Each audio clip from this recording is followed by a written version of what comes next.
শেষ জামানা হবে এমন এক ভয়ঙ্কর সময়। তিরমিজির বর্ণনায় হাদিস এসেছে, আনাস ইবনে মালিক রাদিয়াল্লাহু আনহু এই হাদিসের বর্ণনাকারী সাহাবী, তিনি বলেছেন আল্লাহর নবী বলেছেন, ইয়াতি আলান নাসি জামান আস-সাবিরু ফীহি আলা দীনিহি কাল কাবিদি আলাল জামর। আল্লাহর নবী বলেছেন, খুব শীঘ্রই মানুষের উপরে এমন এক জামানা আবির্ভূত হবে, যেই জামানায় ঈমানের উপরে টিকে থাকা ঠিক ততটাই কঠিন হবে যেমন করে জ্বলন্ত কয়লার উপরে দাঁড়িয়ে থাকা যত কঠিন, ঈমানের উপরে অবিচল থাকা হয়ে যাবে তার চাইতে আরো কঠিন। কেননা সেই সময়টা হবে ফিতনার জামানা। সামনে ফিতনা, পিছনে ফিতনা, ডানে বামে সব দিকে সর্বনাশা, চতুর্মুখী ফিতনায় মানুষ আচ্ছন্ন হয়ে যাবে। ফিতনাময় জামানায় মানুষের অবস্থা এমন হবে, অন্য হাদিসে আল্লাহর নবী বলেছেন, আল্লাহর হাবিব বলেছেন, ইউসবিহুর রাজুলু মুমিনান ওয়া ইউমসি কাফিরা। সকালবেলা মানুষ মুমিন থাকবে, কিন্তু ফিতনায় পড়ে সন্ধ্যাবেলায় মানুষগুলো কাফির হয়ে যাবে। আল্লাহর নবী বলেছেন, ওয়া ইউসবিহু কাফির ওয়া ইউমসি মুমিনান ওয়া ইউমসি কাফির ওয়া ইউসবিহু কাফিরা। সন্ধ্যাবেলায় কোনো ব্যক্তি মুমিন থাকবে, কিন্তু রাতের বেলা ফিতনায় পড়ে গিয়ে সকাল বেলায় কাফির হয়ে যাবে। এত ফিতনার জামানা আসবে, মুহূর্তের মধ্যেই মানুষ ঈমান হারা হয়ে যেতে পারে। আমার বাবারা, আমার ভাইয়েরা, এই দুনিয়ার সবচেয়ে বড় সম্পদের নাম হলো ঈমান। সবচাইতে বড় সম্পদ হলো ঈমান, কারণ ঈমান ব্যতীত নেক আমলেরও কোনো দাম নাই। একজন বেঈমান ব্যক্তি যদি সারা জীবন ভালো ভালো কাজ করে, মানুষের কল্যাণে কাজ করে, তো এই ভালো এবং মানবিক কাজ কিংবা কল্যাণের কাজের কারণে দুনিয়াবী জীবনে সে খ্যাতি, যশ, বাহবা পাবে, মানুষ তার প্রশংসা করবে, কিন্তু আল্লাহর কাছ থেকে তার কোনো জাযা নাই, তার কোনো পুরস্কার নাই, কারণ ঈমান ব্যতীত নেক আমলের কোনো দাম নাই। এজন্য আল্লাহ কোরআনে কারিমে যত জায়গায় নেক আমলের কথা বলেছেন, নেক আমলের আগে আল্লাহ তাআলা ঈমানের কথা বলেছেন, কারণ ঈমান ব্যতীত নেক আমলের কোনো দাম নাই।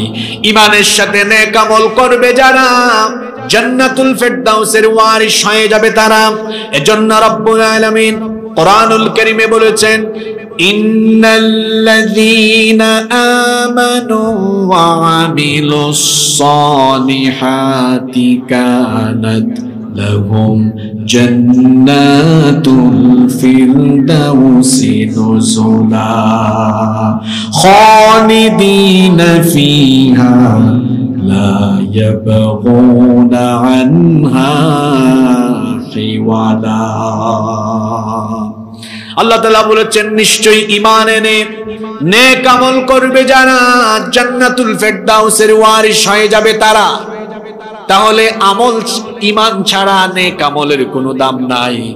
এই জন্য মানুষের জন্য সবচেয়ে বড় সম্পদ হলো ঈমান। বলেন তো, সবচাইতে বড় সম্পদের নাম কি? আরো জোরে বলেন, সবচাইতে বড় সম্পদের নাম কি? একজন মুমিন ব্যক্তি জীবনের সবকিছু ঈমানের জন্য ছাড়তে পারে, কিন্তু ঈমান সে কখনো ছাড়তে পারে। এই জন্য আপনি আমাদের আকাবির আসলাফ পূর্ববর্তীদের জীবনী পড়ে দেখুন, নবী রাসূলদের জীবনী পড়ে দেখুন, নবী রাসূলদের সঙ্গী সাথী যারা ছিলেন তাদের জীবনী পড়ে দেখুন। তাদেরকে দুনিয়াবি বহু লোভ লালসা দেখানো হয়েছে, তাদের উপরে নির্যাতন নিপীড়ন হয়েছে, শুধু বলা হয়েছে ঈমান ছাড়ো, ঈমান ছাড়লে তোমাকে নাজাত দেওয়া হবে, মুক্তি দেওয়া হবে। ঈমান যদি ছাড়ো, দুনিয়াবি ফায়দা, দুনিয়াবি সুযোগ সুবিধা তোমাদেরকে দেওয়া হবে। কিন্তু প্রকৃত ঈমানদার, প্রকৃত মুমিন যারা ছিলেন, তারা তখন সেই কাফির মুশরিকদেরকে জবাব দিয়ে বলেছিলেন, কাফিরের দল, মুশরিকের দল, শোনো, আমি জীবনের সবকিছু ছাড়তে পারি, আমার দুনিয়াবি জীবনের সমস্ত কিছুর মায়া ছাড়তে পারি, এমনকি নিজের জীবনের মায়াও ছাড়তে পারি, কিন্তু ঈমান আমি ছাড়তে পারি না। আপনারা কি আছেন না ঘুমাই গেছেন? আছেন না ঘুমাই গেছেন? তাহলে একজন ঈমানদারের কাছে সবচেয়ে বড় সম্পদ কি? জোরে বলেন। এই ঈমানের উপর টিকে থাকা দুষ্কর হবে, কঠিন হবে এই জামানায় বলেছেন মুহাম্মদ সাল্লাল্লাহু। এবার আসেন তো, ঈমানের উপর টিকে থাকা যে কঠিন, আপনাকে একটু বাস্তবতা দিয়ে বুঝাই। কিচ্ছু লাগবে না গো ভাই, আপনার পকেটেই ঈমান হারানোর উপাদান আছে। প্রত্যেকের পকেটে এই মোবাইল ফোন আছে। এই মোবাইল ফোনের অপব্যবহারই আজকে আপনাকে ঈমান হারা করার জন্য এনাফ, যথেষ্ট। কিচ্ছু লাগবে না। এই তো রাতের বেলা ঘুমাবে নিজের রুমে, ফজরের আগেই সে ঈমান হারা হয়ে যাওয়ার সুযোগ এই মোবাইলের মাধ্যমেই আছে। চরিত্র ধ্বংস করার উপাদান এখানে আছে। আপনি দেখুন, অশ্লীলতা দিন দিন বেড়েই চলেছে, জিনা বেড়ে চলেছে, পরকিয়া দিন দিন বেড়েই চলেছে। অশ্লীলতা, বেহায়াপনা, জিনা, ব্যভিচার, পরকিয়ার প্রধান এবং অন্যতম উপাদান হলো এই মোবাইল ফোন। সন্ধ্যাবেলায় আগে প্রত্যেক বাড়িতে বাড়িতে ছেলে মেয়েরা পড়াশোনায় ব্যস্ত থাকত। আমি যখন প্রাইমারিতে পড়াশোনা করি তখন আমাদের গ্রামে বিদ্যুৎ ছিল না। হারিকেন জ্বালিয়ে সন্ধ্যার পরে, মাগরিবের পরে প্রতিটি ঘরে ঘরে ছেলেমেয়েরা পড়তে বসতো, জোরে জোরে চিল্লাই চিল্লাই পড়ত। এখন বেশিরভাগ বাড়িতে আপনি দেখবেন সন্ধ্যার পরে ছেলে মেয়েদের পড়াশোনা নাই। এখনকার ছেলে মেয়েদের হাতে আপনি সন্ধ্যার পরে ফোন দেখবেন, কেউ মোবাইলে বিভিন্ন ধরনের গেমস খেলছে। 7 এর ছেলে 6 এ পড়ে, 5 এ পড়ে, এরকম ছেলেদের মেয়েদের ফেসবুক আইডি, টিকটক আইডি আছে। আপনারা কি ঘুমাই গেছেন নাকি? আমি জুমার নামাজ শেষ করে বের হয়েছি, আমি যেখানে জুমা পড়াই, ছোট্ট এক ছেলে আমাকে বলছে, হুজুর আমি আপনাকে ফ্রেন্ড রিকোয়েস্ট দিলাম, অনেক দিন হয়ে গেল, আপনি অ্যাকসেপ্ট করলেন না কেন? এই পুচকা ছেলেকে আমি জবাব দিলাম, তুমি কোন ক্লাসে পড়ো? আমাকে বললো আমি ক্লাস 7 এ পড়ি।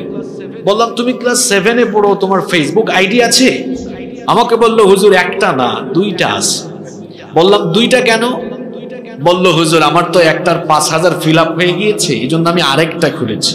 আমি বললাম তুমি তো আমার থেকে আরো বড় সেলিব্রিটি, কারণ আমার নিজের ফেসবুক আইডি একটা, তোমার আইডি 2টা। যে একটা আছে ওইটাও চালানোর সময় নাই। কয় হুজুর কি বলেন? আমি তো খুব অ্যাক্টিভ সারাক্ষণ, হ্যাঁ আমি ছবি দেই, পোস্ট করি, লাইক দেই, শেয়ার করি।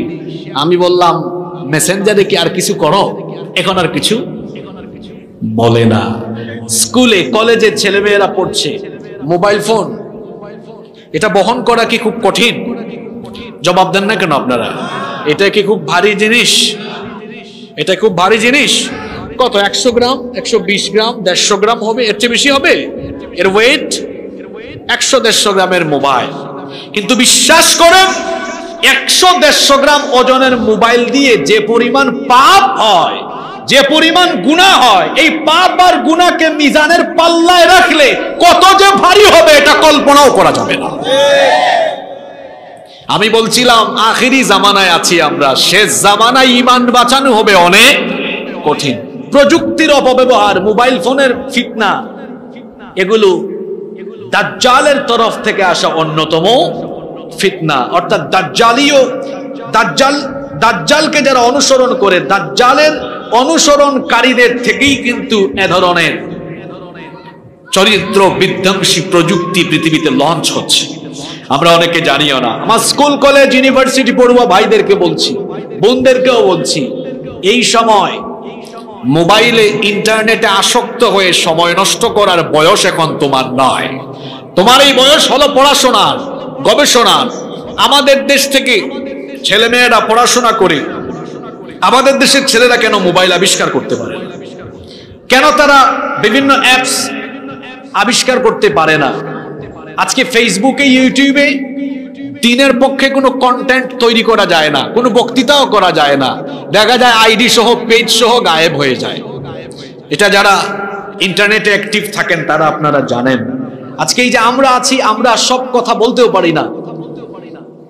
সব জায়গায় এখন নিয়ন্ত্রণ চলছে, কিন্তু আমাদের মুসলমান ছেলেমেয়েরা যদি পড়াশোনা করে উচ্চ শিক্ষিত হয়ে এরা যদি বিজ্ঞানী হয়, এরা যদি বিভিন্ন জিনিস আবিষ্কার করে, এটা তো মুসলমানদের কল্যাণেই কাজে লাগবে, ঠিক কিনা বলেন? এজন্য আমি তরুণ যুবক ছেলেদেরকে বলবো, যারা পড়াশোনা করেন ছাত্রছাত্রী ভাই বোনদেরকে বলবো, মোবাইল ফোনে আসক্ত হয়ে এই বয়সটাকে আপনি শেষ করে দিবেন না। শুধু যে ইয়াং জেনারেশন মোবাইলে আসক্ত সেটা কিন্তু নয়, কি শিশু কিশোর যুবক আর কি বুড়া মানুষ বলেন, এখন সবাই এই ফোনে আসক্ত হয়ে গেছে। কি করে আসক্ত হয়েছে আমি আপনাদেরকে বলি। আগে বিভিন্ন বাড়িতে বিবাহের অনুষ্ঠান হলে বা সামাজিক বিভিন্ন অনুষ্ঠান হয় না, সামাজিক অনুষ্ঠানে গেলে মানুষ একসাথে বসতো, গল্প করত, একজন আরেকজনের খবর নিত। কিন্তু এখন দেখবেন কোন সামাজিক অনুষ্ঠানেও মানুষ একত্রিত হলে কেউ কারো দিকে তাকায় না, সবাই নিচের দিকে তাকায় নিজের ফোন স্ক্রল করে, একজন আরেকজনের সাথে কোনো কথাবার্তাও বলে না। এরকম পরিবেশ আছে না নাই? এই যে আপনাদের গুভিপুর বা আশেপাশের গ্রামে দেখবেন বিকেল বেলা গাছতলায় বটতলায় এরকম ফুটবল মাঠে স্কুলের মাঠে ছেলেরা একত্রিত হয়ে টিকটক ভিডিও বানায়, গেমস খেলে, খেলা হয় আইপিএল ইন্ডিয়ায়, আর জুয়ার বাজি ধরে তারা গুভিপুরে মেহেরপুরে। জুয়ায় আসক্ত হয়ে যাচ্ছে ইয়াং জেনারেশন, এরা ফ্রি ফায়ারে আসক্ত হয়ে যাচ্ছে, এরা পাবজিতে আসক্ত হয়ে যাচ্ছে, তথ্য প্রযুক্তির অপব্যবহারে নিজেদেরকে তারা ধ্বংস করে দিচ্ছে। আমার ইয়াং জেনারেশনকে আমি বলবো, ভাইয়েরা আমার, এই মোবাইল আগেই তো বলেছি এটার ওয়েট খুব, কথা বলেন, ওয়েট খুব, ওজন খুব কম, কিন্তু যে পাপগুলো করো এটা দিয়ে, এই পাপের ওজন অনেক। আবার মোবাইল দিয়ে গোপনে গুনাহ হয় বেশি, মোবাইল দিয়ে গোপনে গুনাহ হয় বেশি, প্রকাশ্যে গুনাহ হয় কম, গোপনে গুনাহ হচ্ছে বেশি। যারা নীরবে নিভৃতে একাকী গুনাহ করেন, আল্লাহকে ভয় করুন। আল্লাহর নবীর একটা হাদিস আপনাদেরকে শোনাই। আল্লাহর নবী সাহাবীদেরকে একদিন বললেন, ও আমার সাহাবীরা শোনো, কিয়ামতের ময়দানে, হাসরের ময়দানে পাহাড় সমপরিমাণ নেক আমল নিয়ে কিছু মানুষ হাসরের মাঠে হাজির হবে, কিন্তু মুহূর্তেই তাদের সকল আমলগুলো ধুলা বালিতে পরিণত হয়ে যাবে, সব আমল তাদের শূন্য হয়ে যাবে। ঘুমাইতেছেন না শুনতেছেন? আল্লাহর নবী বলেছেন, কিয়ামতের দিন হাসরের ময়দানে কিছু ব্যক্তি পাহাড় সমপরিমাণ নেক আমল নিয়ে হাসরের মাঠে উঠবে, কিন্তু মুহূর্তেই তাদের সব আমলগুলো বরবাদ হয়ে যাবে, নষ্ট হয়ে যাবে। আল্লাহর নবীর সাহাবীরা জিজ্ঞেস করলেন, ইয়া রাসূলুল্লাহ, একজন চুপ থাকবেন না, সবাই বলেন সাল্লাল্লাহু আলাইহি ওয়াসাল্লাম। কি করে এত নেক আমল মুহূর্তের মধ্যেই ধুলা বালিতে পরিণত হয়ে যাবে? কি করে এত নেক আমল মুহূর্তের মধ্যেই বরবাদ হয়ে যাবে? আল্লাহর নবী বললেন, আরবের তিহামা পর্বতের সমান নেক আমল নিয়ে উঠার পরেও সব আমল তাদের শেষ হয়ে যাবে, বরবাদ হয়ে যাবে। এর কারণ হলো ওই ব্যক্তিগুলো রাতের অন্ধকারে কিংবা দিনের আলোতে আধারে এরা যখন একাকী নীরবে নিভৃতে থাকতো, তখন তারা গোপনে গোপনে গুনাহ করত। কলেজ বিশ্ববিদ্যালয়ে যারা পড়াশোনা করো, এই হাদিস তোমার চরিত্র ঠিক করার জন্য এনাফ, যথেষ্ট। তুমি রাতের অন্ধকারে কি করো কেউ জানে না, জানেন কে? জোরে বলেন, জানেন কে? রব্বুল আলামিন কোরআনুল কারীমে বলছেন, ইন্নাল্লাহা লা ইয়াখফা আলাইহি শাইউন ফিল আরদি ওয়ালা ফিস সামা। আসমান জমিনে যা কিছু হয় আল্লাহর কাছে কোনো কিছুই গোপন নাই। অন্য আয়াতে আল্লাহ তাআলা আরো সুন্দর করে বলেছেন, আওয়ালা ইয়ালামুনা আন্নাল্লাহা ইয়ালামু মা ইউসিরুনা ওয়া মা ইউআলিনুন। তারা কি জানে না তাদের গোপন আর প্রকাশ্য সব খবর যার কাছে আছে তিনি কে? সব খবর আল্লাহর কাছে আছে। এমনকি পৃথিবীর কোন প্রান্ত থেকে কোন গাছের পাতা ছিঁড়ে যায় আমার মাবুদের কাছে, আমার রবের কাছে সেই খবরটাও আছে। এজন্য আল্লাহ তাআলা বলেছেন ওয়া ইনদাহু মাফাতিহুল গায়বি লা ইয়ালামুহা ইল্লা হু ওয়া ইয়ালামু মা ফিল বাররি ওয়াল বাহরি ওয়া মা তাসকুতু মিন ওয়ারাকাতিন ইল্লা ইয়ালামুহা। আল্লাহ তাআলা বলছেন অদৃশ্যের চাবিকাঠি একমাত্র আমার হাতের মুঠায়, আমি ছাড়া সেটা কেউ জানে না। স্থলভাগ আর জলভাগে যা কিছু হয় সবকিছুই আমি জানি। এমনকি এই দুনিয়ার কোন দেশের কোন প্রান্ত থেকে যদি কোনো গাছের কোনো পাতাও ছিঁড়ে যায়, কোন দেশের কোন প্রান্তের কোন গাছের কোন পাতা ছিঁড়ল, তার খবরও যার কাছে আছে। গলার আওয়াজ বড় করে বলেন তিনি কে?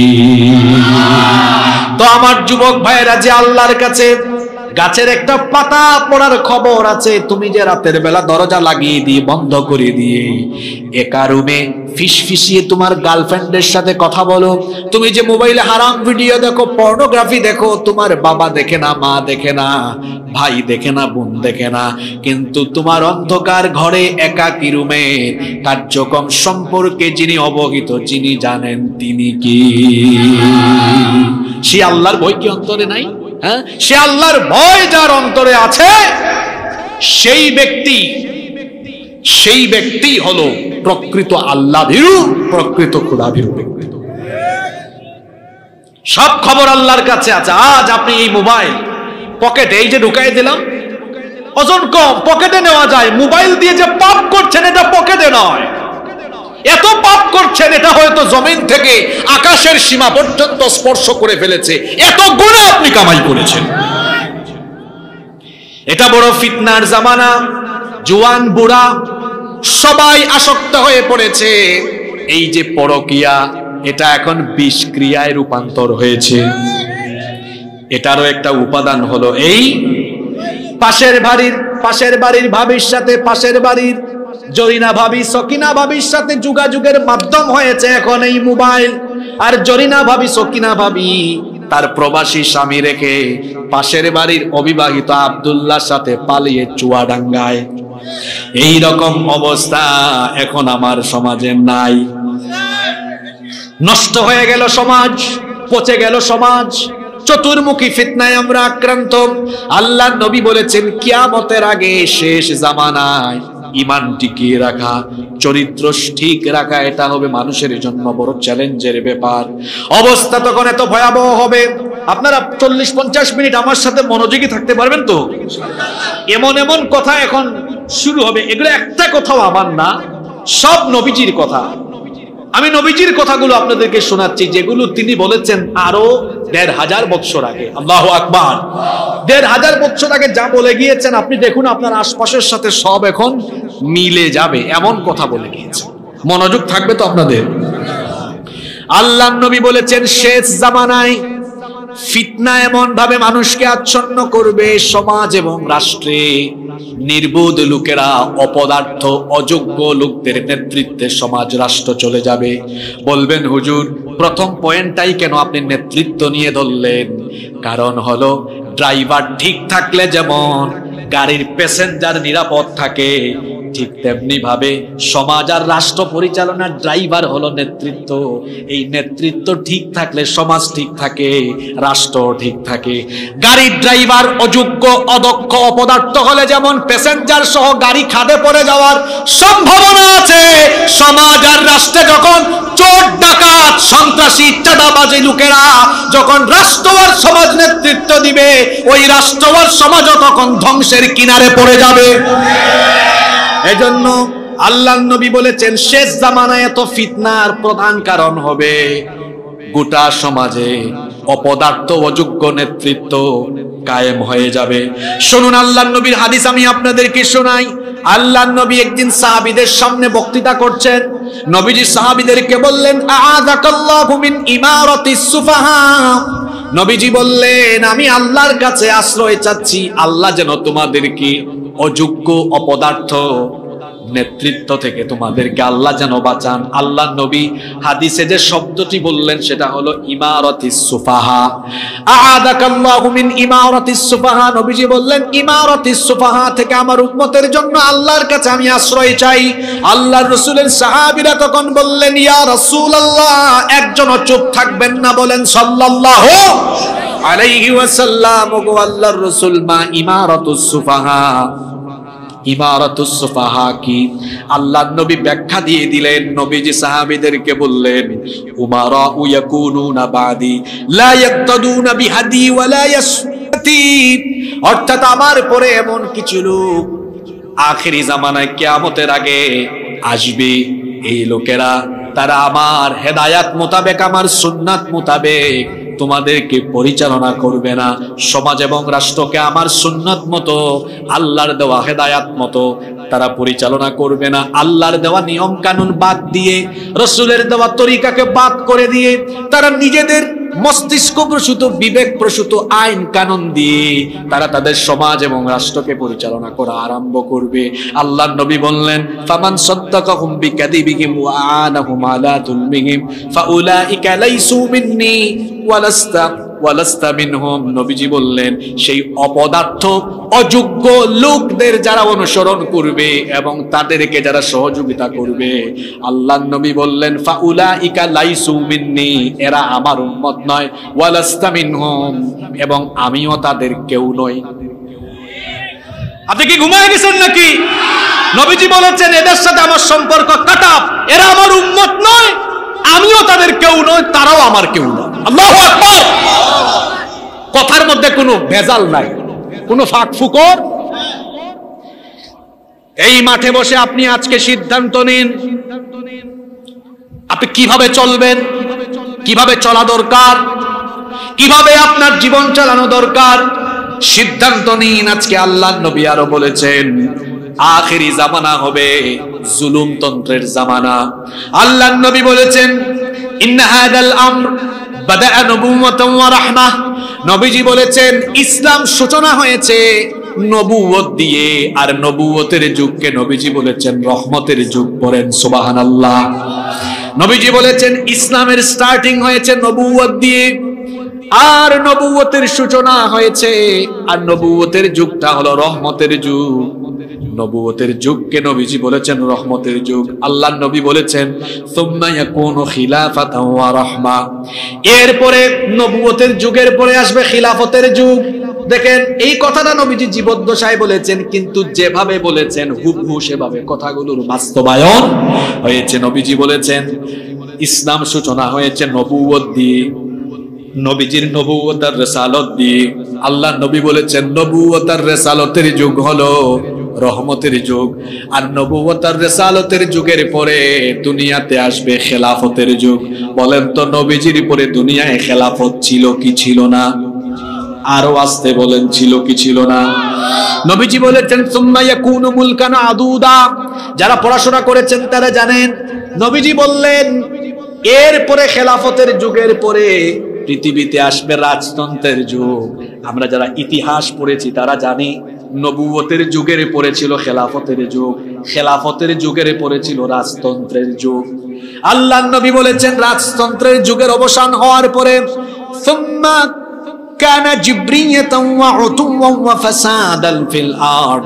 এরপরে পৃথিবীতে আসবে ফাসাদময় জুলুমতন্ত্র আর স্বৈরতন্ত্রের জামানা। কথাগুলো কি পৃথিবীর সাথে মিলে কি মিলে না?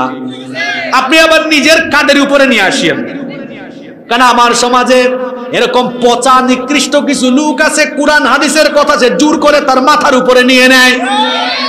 হুজুর বলে এক কথা, হুজুর যখন কুরআন হাদিসের কথাগুলো বলে, হুজুর তার নামও বলে না, কিন্তু সে নিজেই তার চরিত্রের সাথে মিলায়া নেয়। এমন মানুষ আছে না নাই? আল্লাহর নবী বলেছেন ইসলাম সূচনা হয়েছে, হাদিসটা মুখস্থ করেন। নবীজি বলেছেন ইসলামের সূচনা হয়েছে নবুয়ত দিয়ে। বলেন কি দিয়ে? বলেন কি দিয়ে? নবুয়ত দিয়ে। এরপরে নবীজি বলেছেন সুম্মা ইয়াকুনু খিলাফা। এরপরে আসবে খিলাফতের যুগ, সেটাও হবে রহমতের যুগ। সুম্মা ইয়াকুনু মুলকান আদুদা। এরপরের যুগ হলো রাজতন্ত্রের যুগ। সুম্মা ইয়াকুনু জাবরিয়াতান ওয়া উতুওয়ান ওয়া ফাসাদান ফিল আরদ। এরপরের সময়টা হলো ফাসাদ, জুলুমতন্ত্র আর স্বৈরতন্ত্রের জামানা। যেই যুগের মানুষেরা নিজের আইনের বিরুদ্ধে, নিজের মতের বিরুদ্ধে গেলে সহ্য করতে না পেরে মানুষের উপরে হিংস্র হায়েনার মতো ঝাঁপিয়ে পড়বে, এমন জালিম আজকে দুনিয়াতে আছে না নাই? তাহলে এটা শেষ জামানার, জোরে বলেন, শেষ জামানার আলামত। আল্লাহর নবী বলেছেন শেষ জামানা হবে, বড় ভয়ঙ্কর জামানা। সেই জামানায় ফাহেশা কাজ বেড়ে যাবে, বেবিচার বেড়ে যাবে। এজন্য নবীজি বলেছেন, আল্লাহর নবী বলেছেন, লা তাকুমুস সাআহ হাত্তা ইয়াযহারাল ফাহশ। ততদিন পর্যন্ত কিয়ামত হবে না যতদিন না অশ্লীলতা, বেহায়াপনা সমাজের রন্ধ্রে রন্ধ্রে ছড়িয়ে যায়। আমার বাবারা, আমার ভাইয়েরা, পুরুষোচিত কণ্ঠে জবাব দিয়ে বলেন তো, সমাজে এখন অশ্লীলতা কম না বেশি? বাসা থেকে বের হয়ে ওযু করে বের হবেন তো ওযু ঠিক রাখাও কঠিন। অশ্লীলতা রাস্তার মুড়ে মুড়ে, বিলবোর্ডে, সাইনবোর্ডে, ফেস্টুনে, সব জায়গায়, পত্রিকা পড়েও শান্তি পাবেন না, বিনোদন পাতায় আছে অশ্লীলতার বেহায়াপনা। ম্যাগাজিন হাতে নিবেন, ওখানেও আছে উলঙ্গপনা, নগ্নতা, অর্ধনগ্নতা। রাস্তাঘাটে বিলবোর্ড, সাইনবোর্ড, ফেস্টুন, চতুর্দিকে দেখবেন। আপনি ইউটিউবে ভালো একটা ভিডিও দেখেন, নিচে দিয়ে আরো 3টা খারাপ ভিডিও। নিজের চোখের হেফাজত করাও এই যুগের চ্যালেঞ্জের ব্যাপার। আপনি একটা ওয়াজ শুনবেন, সেখানেও দেখবেন সেই ভিডিওর নিচে আজে বাজে ভিডিও চলে এসেছে। এই রকম করে চতুর্দিকে ফাহেশা কাজ, চতুর্দিকে ফাহেশা কাজ। একটা হাদিস আপনাদেরকে শোনাই, আল্লাহর নবী কি বলেছেন শুনেন। শেষ জামানায় অশ্লীলতা, বেবিচার, বেহায়াপনা এমন ভাবে সমাজে ছড়িয়ে পড়বে, নবীজি বলেছেন, হাত্তা তুজাদুল মারআতু নিহারান জিহারান তুনকাহু ওয়াসাতাত তরিকি লা ইউনকিরু যালিকা আহাদা। আল্লাহর নবী বলেছেন, প্রকাশ্যে দিনে দুপুরে, প্রকাশ্যে দিনের বেলায়, দিনে দুপুরে নারী পুরুষ রাস্তার মধ্যে বেবিচার করবে। এটা দেখেও মানুষ, এই চিত্র দেখেও মানুষ ওখানে গিয়ে বাধা দিবে না। এই হাদিসের সাথে মিলান আমার দেশের বটমূল পার্ক, আমার দেশের ওই যে ঢাকার হাতির ঝিল, রমনার বটমূল, এরপরে বিভিন্ন বিশ্ববিদ্যালয়ের, পাবলিক বিশ্ববিদ্যালয়ের ক্যাম্পাসে কবুতরের জুড়ার মতো অবিবাহিত ছেলে মেয়েরা বসে বসে বাদাম খায়। বিশ্ববিদ্যালয় প্রশাসন কিছু বলে না। বিভিন্ন পার্কের মধ্যে দেখবেন কলেজের, স্কুলের, কলেজের, ইউনিভার্সিটির ছেলে মেয়েরা কবুতরের জুড়ার মতো বসে বসে অবিবাহিত ছেলেরা বাদাম খায়। যেগুলা বলতেছি এগুলা বাস্তব না অবাস্তব? নবীজি বলেছেন, কিয়ামতের আগের জামানায় রাস্তাঘাটে এগুলো ঘটবে। লা ইউনকিরু যালিকা আহাদ, কেউ এটা দেখেও বাধা দিবে না। আল্লাহর নবী বলেছেন, ওয়ালা ইউগাইয়িরুহু, এগুলো প্রতিরোধের জন্য কাজ করবে না। ফায়াকুনু আমসালাহুম, এদের উদাহরণ হবে এই। আল্লাহর নবী বলেছেন, ফায়াকুনু আমসালাহুম ইয়াউমা ইদিনিল্লাযী ইয়াকুল লাউ নাহাইতাহা আনিত তরিকি কলিলান ফাযালিকা ফীহিম মিসলা আবী বকরিন ওয়া উমর। আল্লাহর নবী বলেছেন, সেই জামানায় যে ব্যক্তি অশ্লীলতায় বেহায়াপনায় শামিল হওয়া ছেলে মেয়েদেরকে বা লোকদেরকে গিয়ে বলবে, তুমি যদি রাস্তাঘাট থেকে সরে গিয়ে লোকচক্ষুর অন্তরালেও এই কাজটা করতে ভালো হতো, তাও সমাজ এই নোংরামি থেকে বেঁচে যেত। আল্লাহর নবী বলেছেন, এতটুকু কথাও শেষ জামানায় যে ব্যক্তি বলতে পারবে, সে হলো শেষ জামানার আবু বকর, শেষ জামানার ওমর। এখানে আমরা গিয়ে বাধা দিতে পারি না, আমরা এই সব কাজে বাধা দিতে পারি না। আমরা নীতিমালা আরোপ করতে পারি, বরং যেখানে আলেম উলামাগণ অশ্লীলতা, বেহায়াপনা, যৌতুক, মাদকের বিরুদ্ধে কথা বলেন, সেখানে আরো সুযোগ পেলে আমরা প্রতিবন্ধকতা তৈরি করার চেষ্টা করি। আপনি বন্ধ করার জিনিস পান না, আপনি বন্ধ করলে হাতির ঝিলের এই বেহায়াপনা বন্ধ করুন, আপনি যৌতুক বন্ধ করুন, মাদক বন্ধ করুন, জুয়া বন্ধ করুন, অশ্লীলতা, বেহায়াপনা, নোংরামি বন্ধ করুন। আপনি বন্ধ করার জিনিস পান না, আপনি বিভিন্ন জায়গায় দেখা যায় কোরআনের মাহফিল বন্ধ করে দেন।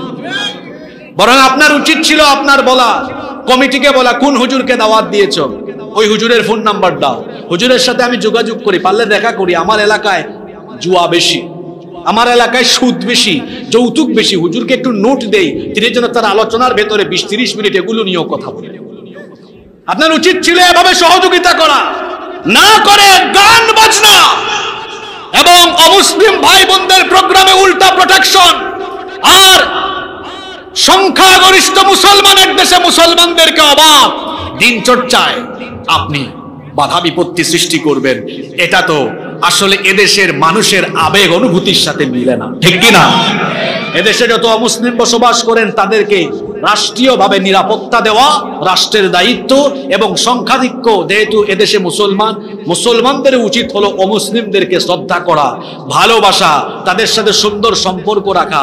সাম্প্রদায়িক দাঙ্গা যেন আমাদের মধ্যে লেগে না যায়, কারণ ইসলাম কখনো অন্য ধর্মকে গালিগালাজ করা, অন্য ধর্মের ভাই বোনদেরকে নিয়ে ঠাট্টা করা, উপহাস করা, অন্য ধর্মের দেবতাদেরকে গালি দেওয়া, এই শিক্ষা ইসলাম কোনোদিনও আমাদেরকে দেয় না। বরং অমুসলিম যারা, ভিন্ন ধর্মাবলম্বী যারা, তাদেরকে তাদের ধর্মীয় অধিকার, নাগরিক অধিকার সেগুলো নিশ্চিত করা, এটি মুসলমান রাষ্ট্রপ্রধান থাকলে তারও দায়িত্ব।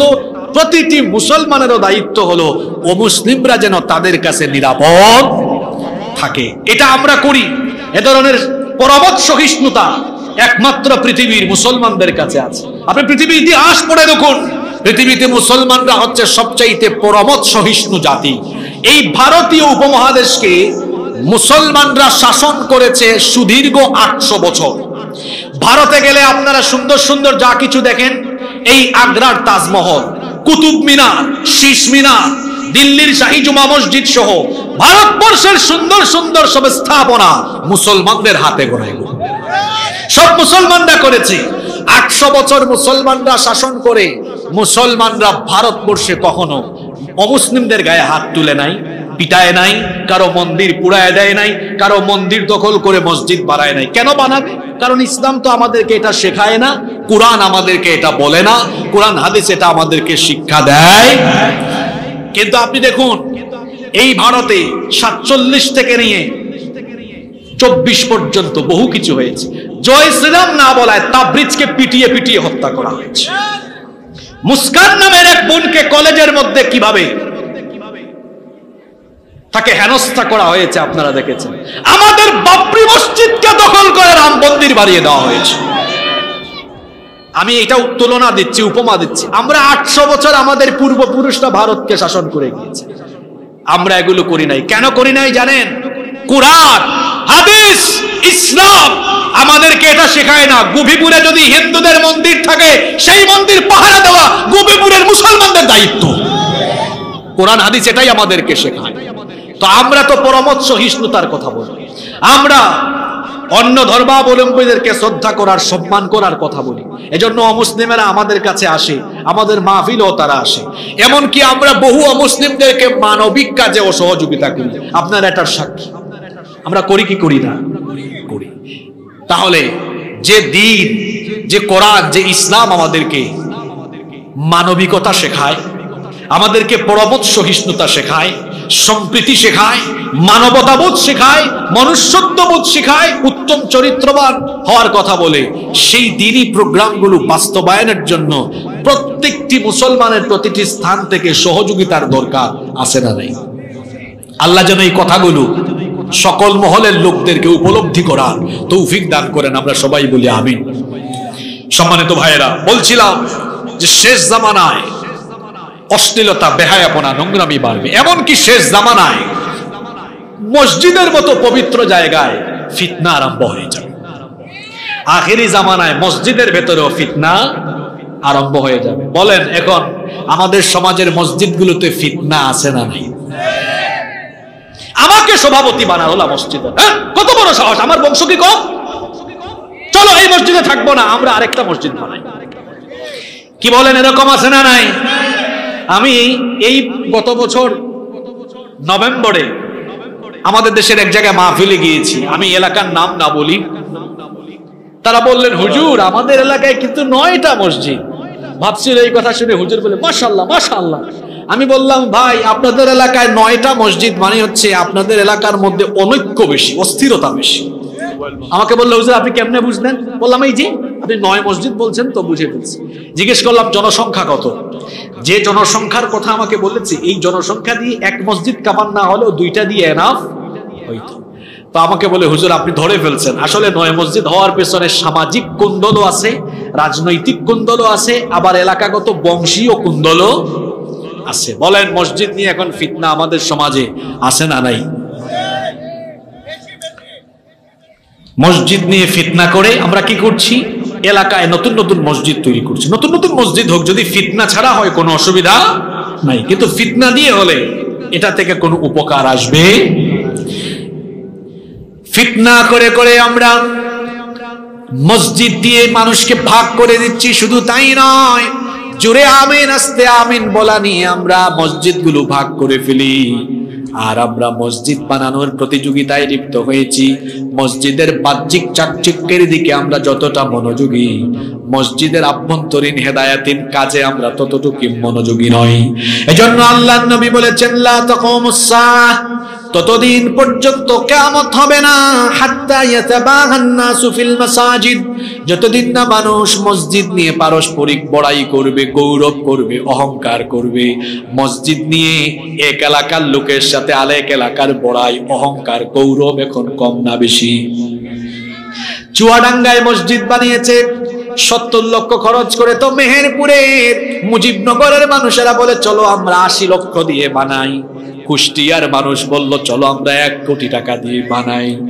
এরপরে দেখা গেল ঝিনাইদহের মানুষ বলল চলো আমরা 2 কোটি টাকা দিয়ে মসজিদ বানাই। আপনি বলবেন, হুজুর মসজিদ বানানোর জন্য প্রতিযোগিতা, এটা তো ভালো কাজ, এখানে ক্ষতি আবার কি?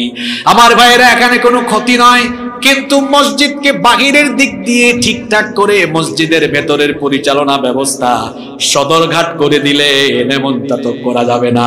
কারণ বহু কোটি কোটি টাকা দিয়ে মসজিদ, কোটি কোটি টাকা দিয়ে নির্মাণ করা বহু মসজিদের ভেতরে পরিচালন ব্যবস্থা হলো এমন, মসজিদের মধ্যে সুদখোর সভাপতি, ঘুষখোর সেক্রেটারি, দুর্নীতিবাজ কেশিয়ার বসে আছে।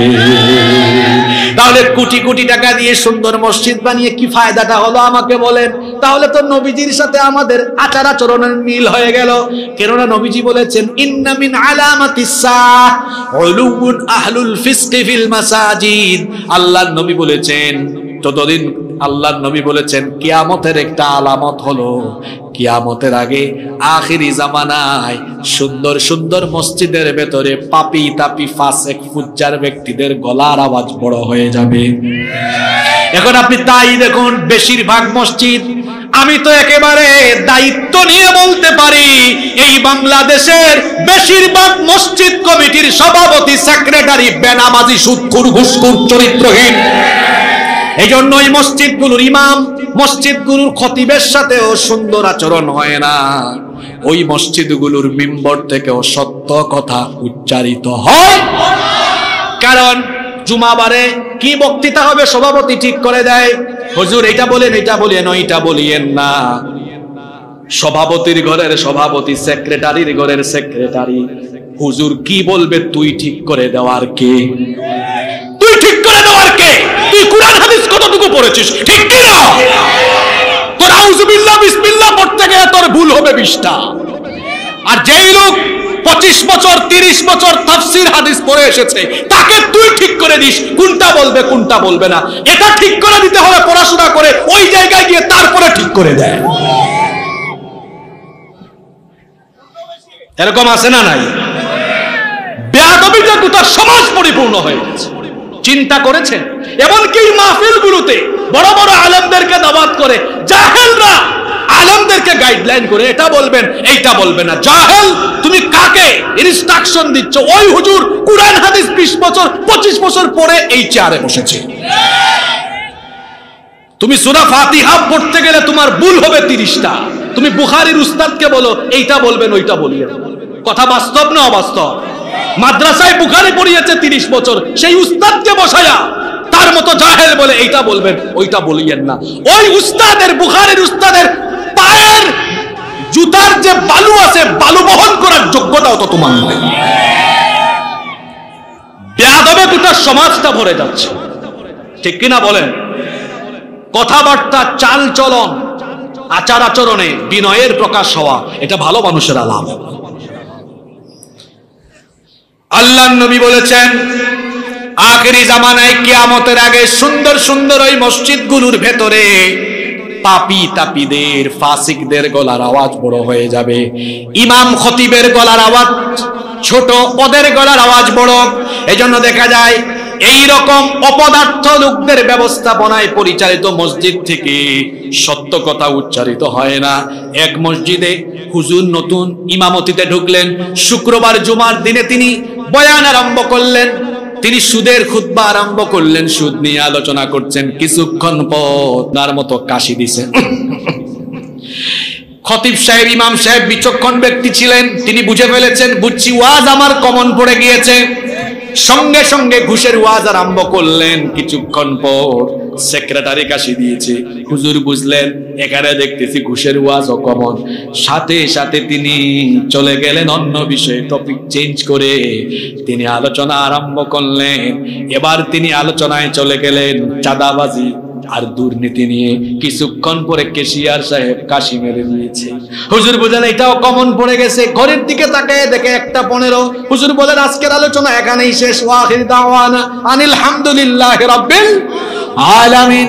এইরকম সুযোগ সুবিধাবাদী ইমামও কিন্তু আমার সমাজে আছে, যারা সুদখোর, ঘুষখোর, চাঁদাবাজ, দুর্নীতিবাজ, সভাপতি, সেক্রেটারি আর কেশিয়ারের ভয়ে চাকরি বাঁচাবার ধান্দায় রাসূলুল্লাহর পবিত্র মিম্বরে বসে সত্য কথা বলতে পারে না। যে ব্যক্তি মসজিদের মিম্বরে বসে সত্য কথা বলতে পারে না, তার উচিত হলো ইমামতির মতো, খতিবের মতো এত বড় পবিত্র দায়িত্ব ছেড়ে দিয়ে মাটি কেটে ভাত খাওয়া, অন্য চাকরি করা, ব্যবসা করে ভাত খাওয়া। রাসূলুল্লাহর পবিত্র মিম্বরে বসতে কোন চাঁদাবাজ, টেন্ডারবাজ, দুর্নীতিবাজকে ভয় করে সত্য কথা গোপন করা যাবে না। এক মসজিদ চলে যাবে, অন্য মসজিদ আসবে। বাংলাদেশ থেকে বের হয়ে যাবে, অন্য দেশে তার জায়গা হয়ে যাবে। রিজিকের ফয়সালা